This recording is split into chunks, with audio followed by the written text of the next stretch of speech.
Greetings, beloved. God is truly good. And now Family Community Church of Fresno presents Pastor Chester McGensy. Pastor McGensy is an anointed voice to the nations with a clear message, building God's kingdom and empowering God's people. Today's teaching will build you, strengthen you, and unlock some kingdom principles that will give you access to the life God originally designed you to live. You'll be challenged to possess the promises of God for your life. And now, please join Pastor McGensy for this powerful and dynamic message. Ephesians chapter 1. I would encourage you in your leisure to read verses 1 through 14, but allow me just to read a few verses in your hearing this morning. Ephesians chapter 1, I'll be starting at verse 7. In him we have redemption through his blood, the forgiveness of sins, according to the riches of his grace, which he made to abound towards us in all wisdom and prudence, having made known to us the mystery of his will, according to his good pleasure, which he has purposed in himself, that in the dispensation of the fullness of the times he might gather together in one all things in Christ, both which are in heaven and which are on earth, in him. In him also we have obtained an inheritance, being predestined according to the purpose of him who works all things according to the counsel of his will, that we who first trusted in Christ should be to praise of his glory, that we who first trusted in Christ should be to the praise of his glory. I want to stop right there. You may be seated. Restoration after repentance, part 4. The scriptural sense of restoration is to give back to its rightful owner what has been taken away. And nothing can more fully come up to this standard than when Jesus Christ made restoration to God for all that we had taken away from God and our sinful fall. Our nature, by sin and transgression, had robbed God of his glory and man of his joy. The glory of God was robbed in the original sinful fall done by Adam and Eve in the garden when they fell into sin and dishonor was done to God's law and his justice. Inasmuch as the obedience and death of Jesus Christ, from the dignity of his person, from his immeasurable worth, from the merit of his obedience and sacrifice, these acts of Jesus Christ became substantially more valuable than the everlasting obedience and death of all the creation of God could have ever offered. As Jesus Christ thus restored to God his glory and honor, so that he restored to man thereby his joy of salvation. You see, man also had been robbed of God's favor, God's image, God's blessing. All of these were fully, completely, and most satisfactorily restored by the person and the redemptive work of our Lord and Savior, Jesus Christ. You see, God's favor was procured. God's image was restored. God's everlasting blessing was obtained by the blood of the cross. And what is so special about this restoration is that it cannot be lost or taken away anymore. If you didn't hear anything else, you need to hear that. What's so good about this restoration is that it can't be lost or taken away anymore. It's eternal. That's shouting ground all by itself. Isn't that good news? I said, isn't that good news? Now, anyone familiar with biblical theology knows how important the prefix of R.E. is to the English translation of the Bible and biblical theology. I said R.E. Biblical faith is preeminently the belief of going back or experiencing something again. The imagery of restoration thus takes its place with such related themes as redemption, return, reunion, reconciliation, rebirth.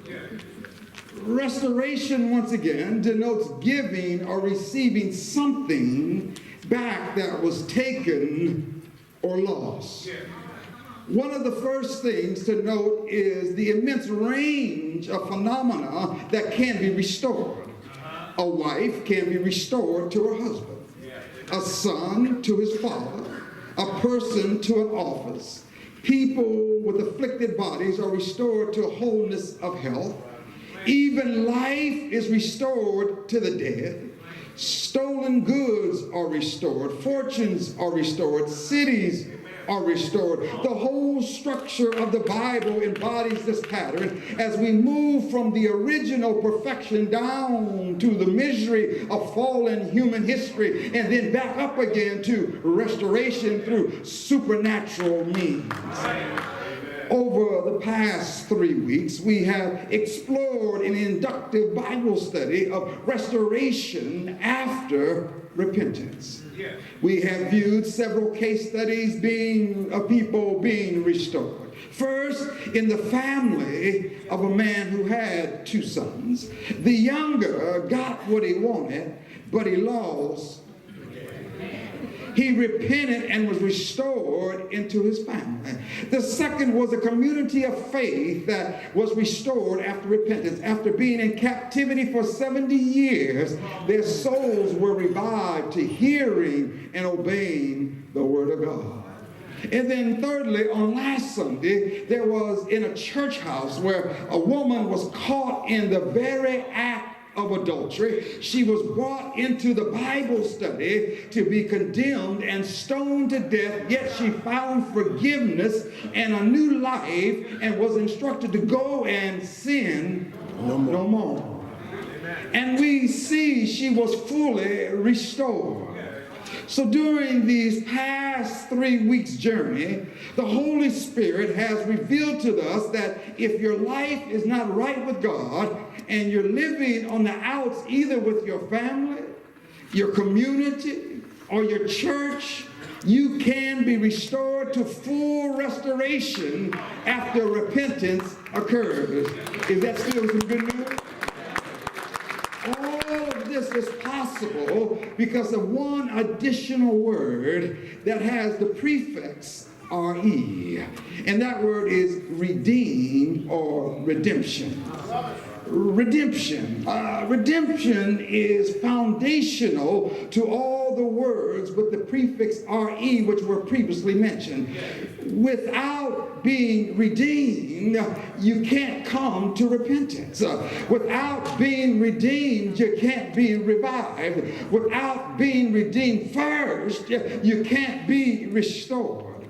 Our understanding of redemption or being redeemed informs our faith in at least 3 areas. First of all, I'm redeemed from something.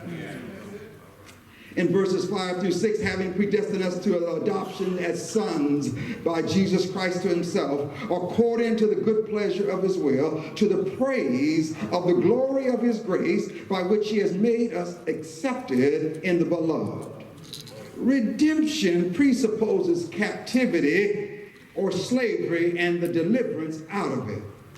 God's elect people by nature are in bondage to sin that dwells in our mortal bodies. Through the grace of Christ, we are redeemed from all sin. We are both forgiven and cleansed. Through the grace of Christ, we are ransomed from the power of the bondage of Satan and in his host of wickedness. And through the grace of Christ, we are ransomed from the curse and condemnation of the law. I've discovered that the last words in the Old Testament book of Malachi is a warning about a curse. However, when I go over to the last words in the New Testament in Revelation, the last words is, the grace of our Lord Jesus Christ be with you all. Amen. It says that in there too, sister. Amen. Every enemy of holiness and love has been fully dealt with by the grace of God on the cross of Jesus Christ. We are saved from death, hell, and the wrath to come. We are redeemed from the lust of our fallen sin nature, inherited from Adam, as well from the actual sins we have personally committed. We have all been bought with a price from the bondage that we inherited through the original sin. I said we have all been bought from a price from the bondage which we all inherited from the original sin. We are redeemed from the power of Satan. Now, don't get this twisted. God was not paying a ransom to the devil to get you back. Jesus' death on the cross and his resurrection from the grave destroyed the power of death and the devil. And this was a great mystery that the devil didn't even realize that he was being used to help carry out God's ultimate plan. The mystery that if he died, he'll get up again. But if he don't die, he can't get up again. Oh no, the devil and his minions were out there trying to kill Jesus. But that's all right because God had a plan. I said it was a mystery. It was revealed to us, but the devil didn't know nothing about it. The devil didn't know he was being used to carry out God's ultimate will. It was a mystery. We were in bondage to Satan because he held the fear of death over our guilty conscience. Like an executioner holds a big sword over our head. Christians no longer live in fear of death because Jesus has abolished death and has brought life, immortality, and the light through the gospel of his dear son, Jesus Christ.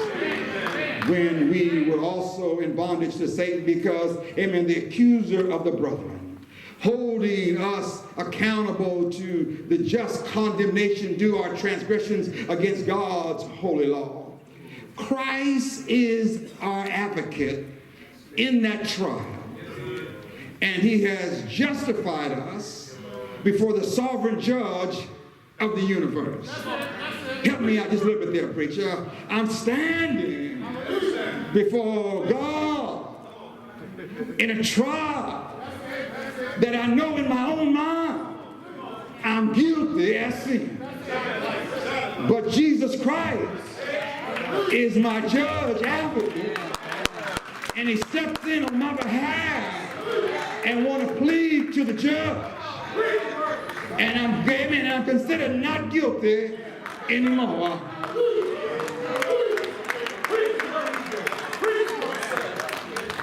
We are also redeemed from the curse of the law. We are delivered from the curse and the bondage of the law. We are freed from judgment due our transgression of God's law, whether they were committed knowingly or ignorantly. Either way, we were guilty, but now we've been set free. By being delivered from sin, we are free from all the accusations, all the curses, all the condemnations that come with the law. According to redemption, primarily has to do with satisfying the eternal principles of righteousness which governs the universe. Right. The holy law of God, amen, which human sin has outraged. We have been redeemed from the curse of the law, from the death penalty due our guilt. The Bible clearly states, for the wages of sin is death. We could not be redeemed or repent or be restored without the shedding blood of Jesus Christ, of an innocent, perfect sacrifice. Now, there are various Greek words used to describe our redemption in Christ. They paint a very vivid picture just of how life-changing redemption really is to a person. These two words give us the picture of a slave market of sin that, amen, that requires redemption. This first word is the root word where we get marketplace, which stresses the awfulness of the place from which we are redeemed. The word is translated in 1 Corinthians 6:20 and 7:23 as bought. We have been bought. Hosea 3, chapter 3, is a vivid picture of Gomer being bought back out of the slave market of sin. The second Greek word, which is the same as the first, except it has an EX meaning, a prefix, means out of. This emphasizes the fact that we are bought out of the slave market of sin. Now don't miss it. We were bought out of the slave market of sin, once again, never to return again. The price has been paid, amen, it's been settled, and we're never to go back to where we've come from. Now, these words are very enlightening in view of the fact that Ephesus had a world-famous marketplace. I'm redeemed from something. I'm redeemed from the original sin, from the power of Satan, the fear of death, the bondage of a guilty conscience, the bondage of the curse of the law and sin.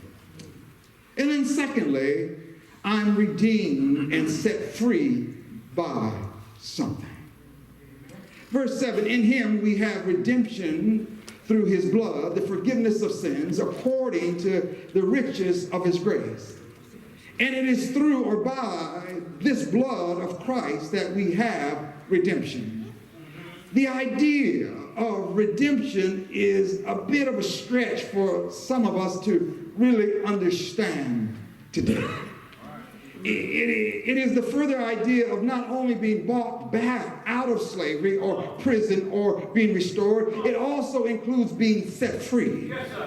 Many of us have absolutely no idea what it means to be enslaved, to be stripped of any personal rights or dignities or freedoms, to become property of another, no longer human, but merely a thing to be used or abused or neglected entirely at the whim of someone else who owns you. You can't imagine what it means to literally have shackles on your ankles and you're limited your ability to move no further than the shortest chain that you may be attached to. We have read and heard about it and watched movies about slavery, but in general it is probably so far removed from our own experience that it's difficult for us to grasp the complete helplessness and despair of being a slave. To know and to live with the fact that there is no single thing that you can do for yourself to change your situation. But if you're just willing to imagine with me today, just for a moment, what it means to be enslaved. If you can just get a sense, a bit of the horror, of the helplessness, then you can start to understand what redemption is really all about. It is the idea of someone, in this case, a perfect stranger appearing out of nowhere and paying your debt and assuming your responsibility. In fact, he exchanges place with you, takes the shackles off your ankles and put them on his. Being redeemed means that someone from the outside has come to you in your helplessness and set you free. That is the essence of the cross of Jesus Christ. Because of our sins, we were enslaved. We might not have, amen, realized it, but we were trapped. We were helpless. We were without dignity. We were without humanity. We were without hope. And then God. I said, and then God. And then God. You do know that that's the gospel, and then God. That's the good news. It's just that simple. We were lost. We have been stolen. We have been put in the slave market of sin. But then God sent his son Jesus to come rescue us. He came to liberate you. He came to set you free. He redeemed you, buying you back from the slavery of sin and enabled you to be free, to be what? In a relationship with God the Father all over again.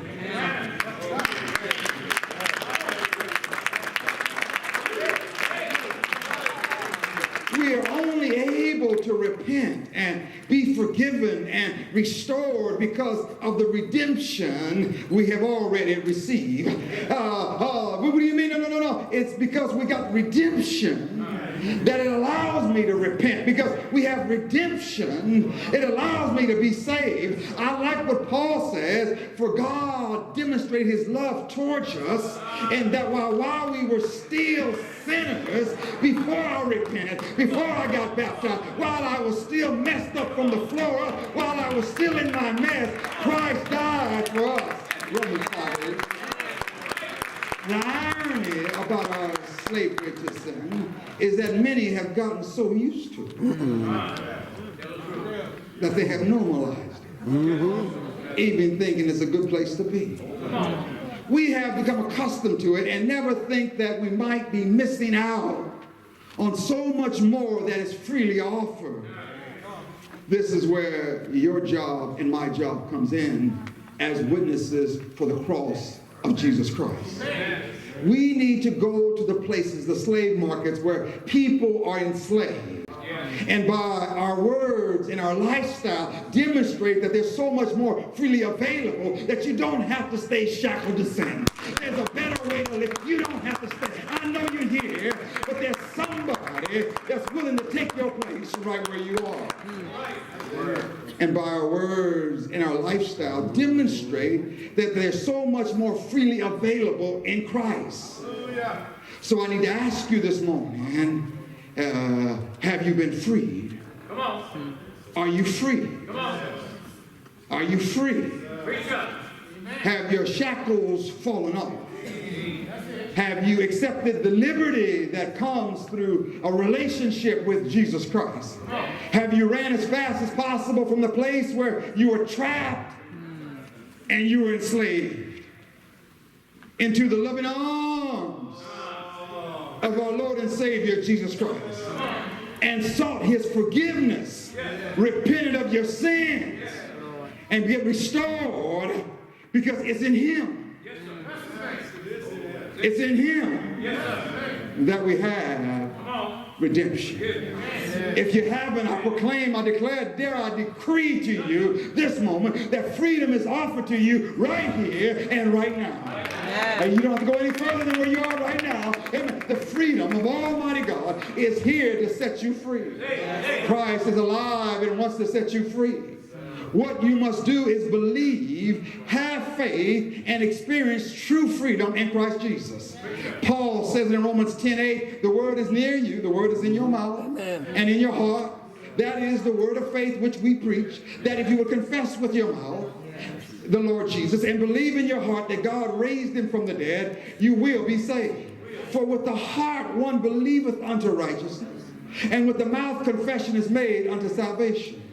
I love the way John pens it this way in John 8:36. Therefore, if the Son sets you or makes you free, you are free indeed. You are definitely free. In other words, if the Son shows up out of nowhere into your slave market experience, he takes the shackles off you and put them on him, you are free indeed to take off and run like you never ran before and to live the way God wants you to live. Now, how does this freedom come? Well, the scripture tells you right there, it comes in the form of forgiveness. We have redemption and forgiveness of sins. That means the slate is wiped clean. The guilty verdict is changed to not guilty. All of the things that you have ever done wrong are wiped out. All of the things you were supposed to do that are good and right that you didn't do are wiped out. Amen. In this one act of God in Christ, you and I are set free. That is the gospel, simply yet powerful beyond our own imagination. In Christ, we have redemption, amen, through or by forgiveness. And then lastly, I am redeemed for something. Verse 11, in him also we have obtained an inheritance, being predestined according to the purpose of him who has worked all things according to the counsel of his will. I've been redeemed to live a biblically formed life. I've been set free not to go out and just do what I want to do. I've been set free to make a decision that I want to live the way God wants me to live. I don't want to make a decision to go back to living that same old life that I used to live. There are several more Greek words that give us a picture of the results of our redemption. One of them is to release on receipt of ransom. The idea is of full deliverance. In other words, to issue the papers of emancipation. The purpose, the previous emphasis was on the state of being free. Now we have an added emphasis on the fact that the ransom has been paid in full. We are completely set free forever. Come on. Forever. Jesus didn't just pay a down payment on our salvation. And we have to hope that he comes back and pays the balance so we can get this ankle bracelet off of us. So we're running around free with an ankle bracelet. No. We've been set free, fully paid by the blood of Jesus Christ. Robert E. Coleman writes this, that he once heard of a missionary tell a story about a little boy who appeared at a missions hospital in Kenya, Africa, with a deep wound on his foot. He had accidentally injured himself by cutting grass far out in the jungle. Part of his heel of his foot was cut off. Without waiting to inform anyone else on the working crew, of his mishap, he set out across the countryside to find the mission station where he had heard medical help was available. Every time his little foot touched that sandy soil, he left a faint trace of blood. The journey was long and difficult, but at last, he arrived, to receive the help that he needed. Just a little while later, the boy's mama appeared. The doctors were surprised that she found her way there because she'd never been that way before. There were no well-defined trails. She could have made that trip before. She's never been there before. How did you know how to get here from where you were? She asked the dear woman, but overjoyed to be with her child once again. Oh, she said it was just easy. I just followed the blood. I just followed the blood. My brothers and my sisters, if you and I would just follow the blood through the pages of Scripture, it will lead us to our freedom. It will lead us to right where we need to be. Now, because the blood and the power of the blood of Jesus Christ, we are free from being victims of our upbringing. I said because of the blood of Jesus Christ, hear the preacher good, you are free from being victims of your upbringing. Some of you were raised in a home environment where you've been abused,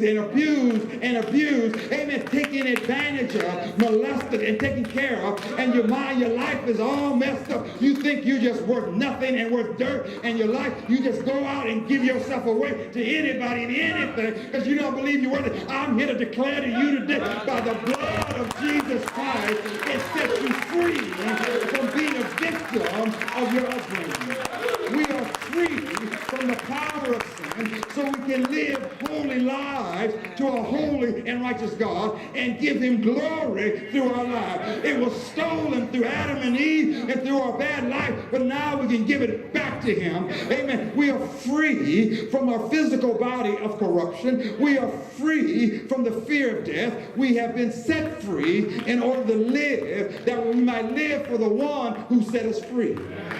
The whole of Romans chapter 6 is about this spiritual truth. Know this, that our old man is crucified with him, that the body of sin might be destroyed, that henceforth we should not serve sin any longer. I've been set free. Hallelujah.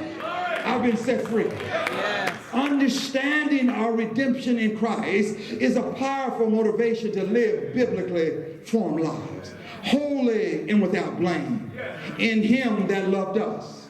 For we were bought with a price, therefore glorify God in your body and in your spirit, which is God's. Because you are redeemed. you have received forgiveness of sins. That includes the original sin that you're born with and the actual sins that we have performed. This includes freedom from all the power and the guilt of all of our personal sins. How much more shall the blood of Jesus Christ, who through the eternal Spirit offered himself without spot to God, purge your conscience from dead works to serving or worshiping the living God. It's the richness of God's grace that provides redemption through the blood. It's right there in your text. It's the richness of God's grace, amen, that's provided through the redemption through Christ's blood. Each member of the church is a recipient of these incredible riches of God's grace. I'm rich, not in worldly fame and worldly money, but I'm rich. Not because of the house I live in or the car I drive. I'm rich because of God's grace that's in my life. Amen. Have you believed it yet? Have you received your freedom? Let me hurry and bring this thing to a close. In Romans 8:37, Paul declares it this way: but in all these things, we are more than conquerors through him that loved us. Oh, you didn't hear that. You didn't hear that. He said, in all these things, all the stuff that we've been through, all the stuff we had to put up through, down through the years in these old wretched bodies that we live in all these things, we're more than conquerors through him that loved us. More than conquerors. More because I didn't just get delivered. Oh, I did get delivered, but I just didn't get delivered. I didn't just get healed. I didn't just make it through the Jordan waters. I didn't just make it through the fire and through the flood. But I'm more than a conqueror. What do you mean? I came out through it all with the testimony. I came out with the testimony. Every person must carry his own testimony of redemption. It is the blood of the Lamb coupled with your own testimony that makes you more than a conqueror, that makes you more than an overcomer. Amen. Your testimony is what makes you valuable to the kingdom of God. Your testimony is what makes you dangerous. Your testimony is what makes you a threat to hell and all its imps. You see, it's just not that you came through or the fact that you made it through that makes you a threat to hell. No. It's the fact that you came through it with a testimony. A whole lot of folks just come out any kind of way. Oh, I barely made it. Oh, man, the devil had me. I was shackled, and I just barely made it. I just barely got up off my deathbed. I'm just barely making it finance. I'm just, no. You come through with a testimony. You're more than a conqueror. Yes, you are a conqueror. You had to fight your battle, but you came through on the other side. God brought you through, and I'm still standing the way God wants me to stand. In other words, your personal victory benefits no one except yourself. But when you open up your mouth and declare the faithfulness of God and declare the mercies of God, that he redeemed you, that he delivered you, that he forgave you, that he set you free, and now that you've been restored, your testimony has now become weaponized to be able to be used in Satan's camp. Recognize your testimony. Your testimony has become a sword of a powerful weapon. Your testimony now becomes an instrument of power in God's hands to set captives free. Your testimony becomes a lifeline to someone who is seeking in sin. Tell your neighbor, I got a testimony. I got a testimony. Oh, you didn't say, I got a testimony. I got a testimony. Many of God's people have been shamed into hiding their testimony. You're ashamed of what God brought you through. You're ashamed of what you had to go through. You're ashamed that he found you on that abortion clinic. You're ashamed that you were in that drug clinic. You're ashamed of the testimony that God has done in your life. Many of God's people are afraid to give their testimony because the devil makes them believe that if they talk about it, amen, it might open the door for it to come back again. No. When God closes the door, no man can open it up for you. Baby, you ain't got to worry about none of that stuff anymore. No. When God opens up the door, no man can close it. When God closes it, it's closed. Because you didn't the door in the first place. It was God that did it. Or they may fall back into the pit from which they were living. This is nothing but the spirit of fear manipulating and intimidating you, because the devil knows that the power of your weaponized testimony, according to Proverbs 18:21, that death and life are in the power of the tongue. The devil wants to keep your mouth shut because he knows your weaponized testimony in the hands of God has the power to help somebody, bring life to somebody, bring hope to somebody, bring joy in somebody else's life, bring peace in somebody, bring deliverance to somebody, give forgiveness to somebody, give repentance to somebody, let somebody be restored. Look at your neighbor and tell her, I have a weaponized testimony.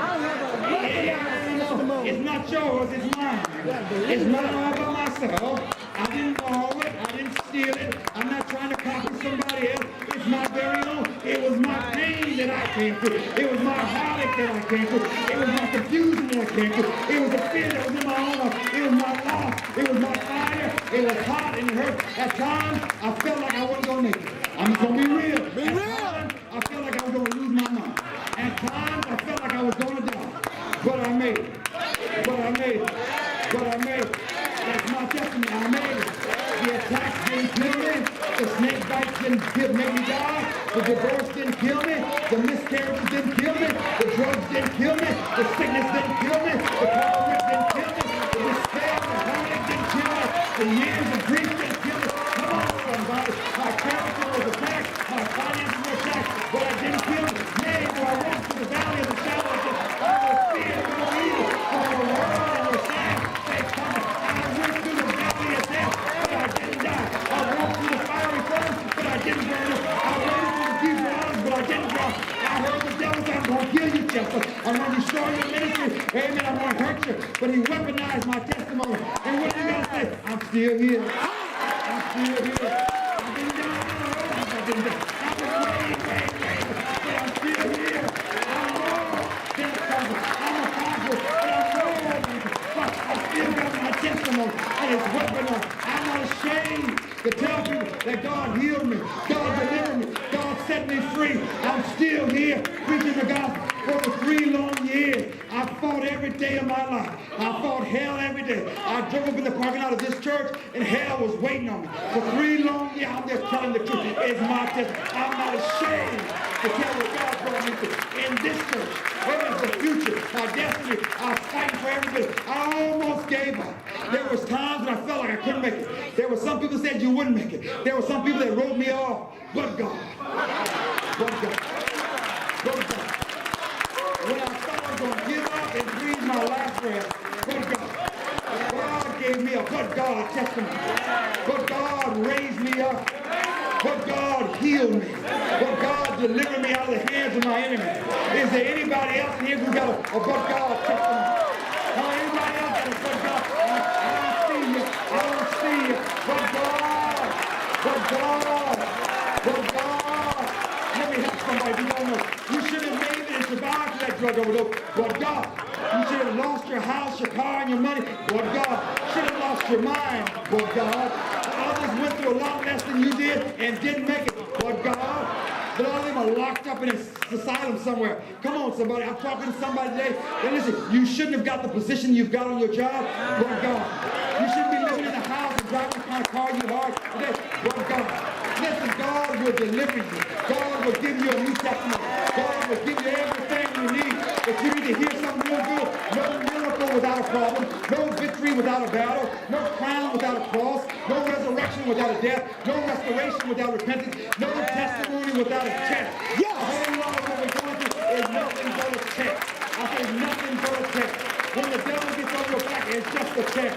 Because you're going to come out stronger on the other side. You're going to come out more powerful on the other side. When you put your faith and your trust in Almighty God, I'm here to tell you, I've been young and now I'm old, yet I will not see the righteous forsaken or a seed begging bread. I know my God will supply all of my needs according to his riches and glory, which is in Christ. I said, I know in whom I believe. And every work that is formed against you, amen, shall prosper, shall not prosper. Amen, amen. And this is the heritage of the saints of Almighty God. When you stand flat-footed, no matter what you're going through. Let me help some of my outfit for our pastors of abroad. Listen, some of you are discouraged. Some of you are down. Amen. Attendance is down. Finances are down. Amen. Folk treating you bad. Let me tell you something. Hold on. God's unchanging hand. Because I'm more than a conqueror. I've been there, going through that stuff. And I'm here to tell you on the other side, if you hold to God's unchanging hand, God will bring you out. He'll make a way out of nowhere. You can't help but to shout. You can't help but give him glory. You can't help but give him praise. This is my testimony. It's mine. It's not yours. It's mine. I am not ashamed of the gospel of Jesus Christ. There's a power on the side. To all those that believe, to the Greek and the Amen, to the Jew first and the Greek. I'm telling somebody that put your trust and your faith in all our ways. Oh, good God. Good God. I see you raising your hand. Amen. Give God some praise. Give God some praise. Thank you for joining Pastor Chester McGensy for this powerful teaching. Family Community Church of Fresno is empowering millions of people around the world through dynamic preaching and teaching, humanitarian aid, and many other ministry efforts. For additional information and resources from Family Community Church, please visit www.familycommunitychurch.com or call 559-323-5002. We look forward to serving you in the kingdom.